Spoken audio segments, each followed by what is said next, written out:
Blessed be y'all. This is Jen Fremont.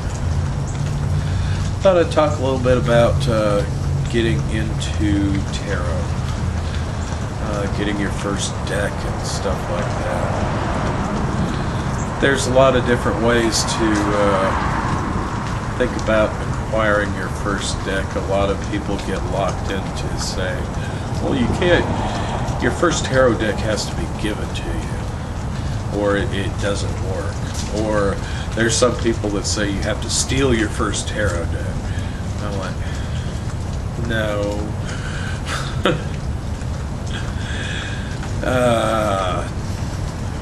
To me, that's the definition of superstition. I bought my first tarot deck in 1999.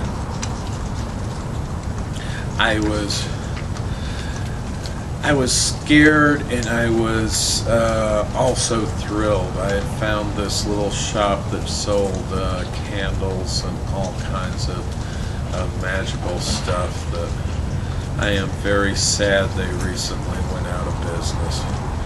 They had been there for like 40 years and don't know what happened, but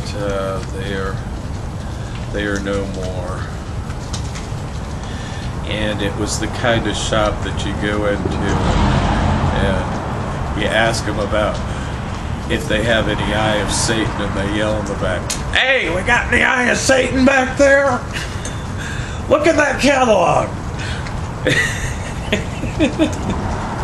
That just cracked me up today. I went in there and that happened.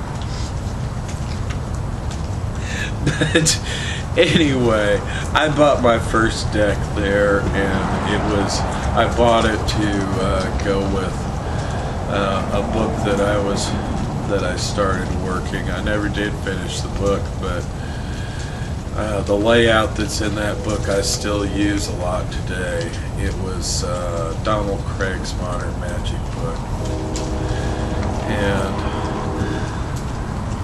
I used that layout pretty much till I really started getting a lot more into tarot in about 06 or so. From 99 to 06, I pretty much used that layout exclusively. And I would recommend that book to Donald Craig's Modern Magic. It is about ceremonial magic.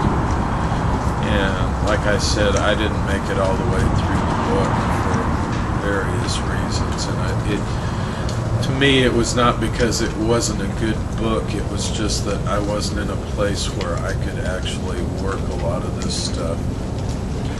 But it has a lot of references and things in there that would be helpful. But like I said, I bought my first deck, and it wasn't until I started getting into tarot and seeing all the other decks that were available, because when I first bought that deck, I didn't know that there were thousands of them out there. Since then, I probably got 30, 40 decks, something like that. I only have a very few of them that I use on a regular basis, but most of them speak to me, but some of them I just like the artwork on, and that's why I bought them. They don't really speak to me, and I don't really use them, but I love looking at the artwork. And that's why I have collected them.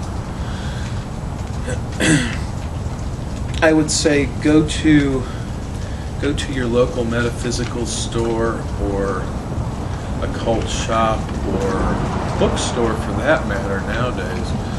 Borders used to have a very good selection, but of course they are gone. Barnes and Noble, at least the one here, has somewhat of a selection, but it's not anywhere near as good as the other one was. When you go to the place, just pick it up and see if it resonates with you. You can also go to a website called Eclectic Tarot. They show thousands of decks on there, and they have samples of those decks so that you can look at some of the pictures and see if you like the artwork on there, and like I am, buy it just because you like the artwork. And there are many different decks that'll speak to many different people. And these different decks too have different flavors, so a lot of the study I've done is with the standard Rider-Waite deck and also with the Marseille deck, which are probably the most popular ones that you will find. They're probably the ones that are the most recognizable. And there's many different variations of those decks also. I especially like the Rider-Waite deck that they've updated the colors and the printing on, because the regular Rider-Waite decks that they're printing nowadays, the plates are so old and worn that the quality is not there. It just is not there. If you can find a used old deck on eBay or something like that, the ones that were printed like in Switzerland, some were printed in the USA and some were printed in Switzerland, and the printing on those is very good quality. And I like the feel of the older decks too. I also like the Centennial Edition that they put out. The cards feel like real old antique cards, and the colors, they did the research on the colors to make sure that they were accurate to the museum specimens that they have, and they're not what you see today. There is, and I'll put a link to it, there is another site called Camion, and he puts out a Marseille deck that they bill themselves as being the last real card maker in Europe, the last old family that's traditionally printed tarot cards. And some of the stuff on there, they've got some of the history of why the colors have changed over time, and a lot of it has to do with printing methods.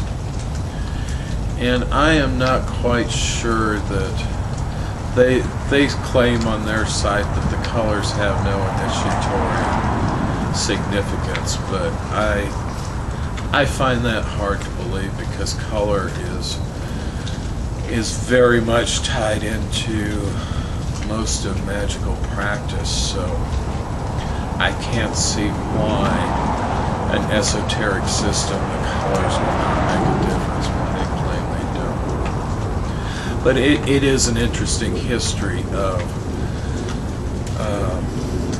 the printing of cards through history, because they've been making cards since the 1700s. I guess with that, my bottom line is go find what resonates with you, pick it up and see if it resonates with you. Alright, this is Jen Freemind. Blessed be y'all. Yeah,